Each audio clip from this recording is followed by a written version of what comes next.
fond, à l'heure actuelle, dans une question où il y a une dégradation lente sur la coordination, le sang et l'accès aux soins.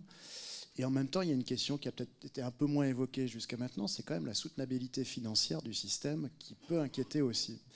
Et c'est cette équation qu'il faut trouver, et votre sondage, quelque part, présente l'idée générale que le gain financier dans les prochaines années doit être trouvé dans le système lui-même et dans une lutte contre les gaspillages.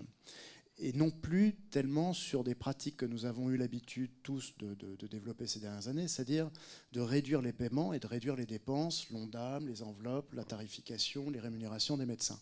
Et ça, je crois que c'est un élément clé dans si vous voulez, dans le débat à l'heure actuelle, c'est d'essayer de comprendre comment on essaie de réformer donc l'organisation du système de soins. Je voudrais juste rapporter un chiffre d'une étude nord-américaine qui est récente, qui montre que les gaspillages dans le système de santé nord-américain sont de l'ordre de 30%.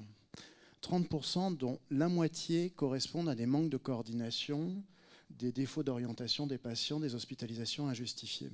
Alors ce sont des chiffres qui sont très intéressants parce que la moitié de 30%, donc 15% de dépenses qui pourraient être gagnées. Probablement, toutes ces dépenses de gaspillage ne peuvent pas être évitables.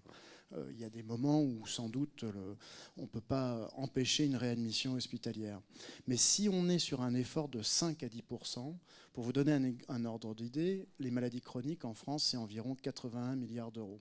5 à 10%, c'est 4 à 8 milliards qu'on peut aller chercher par ces formes de gaspillage.